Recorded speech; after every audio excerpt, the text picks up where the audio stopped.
The biggest loser of the draft, 100% the biggest loser, is the Indiana Pacers. At the deadline, the Indiana Pacers traded their pick, top 4 protected, to the Clippers in exchange for Big Zoo. Of course, there's more stuff in the trade like Ijax going to the Clippers and Bennedict Mathurin going to the Clippers. We'll see if Ben Mathurin stays on the Clippers past this offseason because he's restricted. And they knew that they were taking a gamble. They thought that it was going to fall in their direction. And I vividly remember either whether it was this show and then I echoed that on my other shows. Though I do really like Zoo, and Zoo before last season was coming off an all defensive appearance. He was all defensive second team. The Clippers surprised the league and were a 50-win team. He was phenomenal. But I remember vividly saying that I love Zoo, but having that pick come down to a coin flip is really scary. And he had a 52% chance of keeping that pick, and obviously ended up in that 48% pool. And now you give it the 5th overall pick. And the one thing I'll be afraid of, because I think Indiana is going to be great regardless, right? They're going to be right back as one of the contenders in the Eastern Conference next season. I have no ifs, ands, or buts about that. No doubt. But one thing that I am afraid of, even though we have only had a split little piece of him with the Pacers before he got shut down because of injury as well, the one thing that would scare me the most, and hopefully this does not happen for the Indiana Pacers, is that 2024-2025 season, we hope that wasn't the anomaly year. Because it's not like Zoo has been around for 4. Like Zoo has had, what is his year? I think he was drafted. Oh, Zoo was there when LeBron first got there, right? So this is year 10 for Zoo? Bro, no way. Yes. Oh, that's crazy. That just blew my mind. That just blew my mind. I don't even know where I was going with that. I think so he is still here when Bron ends up on the team. Year 15, Bron comes. And he was in the league for 3 years to that point. So he's 10 years into his career, which means that we have 8 years of him before that.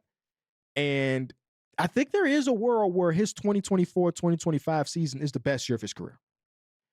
And then you ask yourself, again, I was asking this in real time, is a 5th to 10th pick worth a center that is very good, but maybe not all-star level? And time will tell, right? Who knows who's going to end up at 5? But we know that this is one of the deeper drafts. And they don't have that pick. The Clippers walk out, I think, is the biggest winner outside, of course, like the Wizards, right? But the biggest winner because they sold on a guy at an extreme premium, right? Kevin Pritchard, who's in charge of making the decisions over there, went onto Twitter to say, "I am sorry." And I had I saw that. This is by the time I got to my mom's house. Again, I did go visit my deuce. I was just surprised to see him publicly say that. And I appreciate it, I guess, at the end of the day.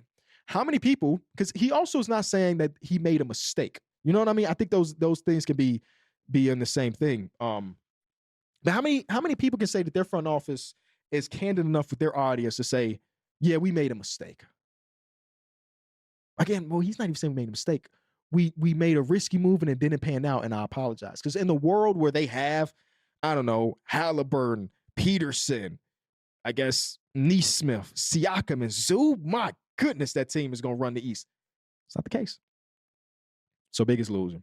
The Clippers walk in, and I don't know how the Clippers are gonna tackle this. As you know, they traded for Darius Garland, trading away James Harden, which also looks like a huge win right now.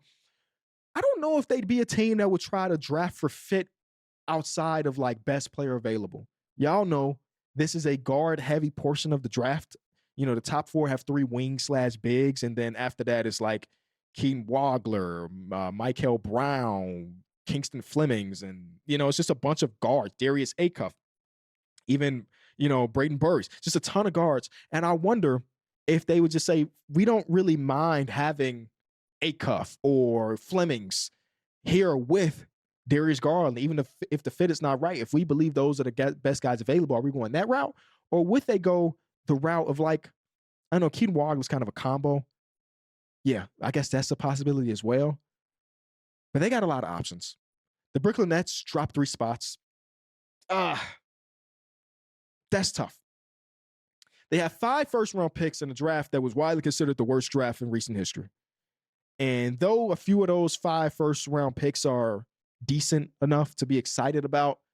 This was the year that you were hoping, because it's the last year that you have your own first round pick, that you were going to get lottery luck. Not the case.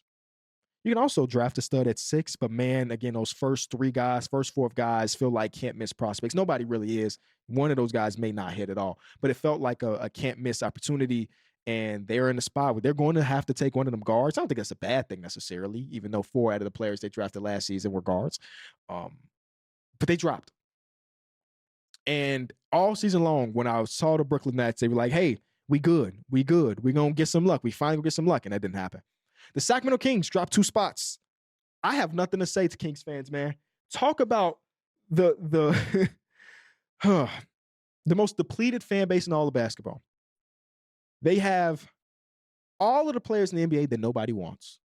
And not saying that they're bad players, but like Sabonis, DeMar, Zach, a really, really expensive Keegan Murray. They have all these guys that nobody wants. And they're like, this is our year. You know, we tried to compete NBA. We tried to put together a roster. It's not a competent one, but we tried. Just give us a little bit of hope. Give us a little bit. No.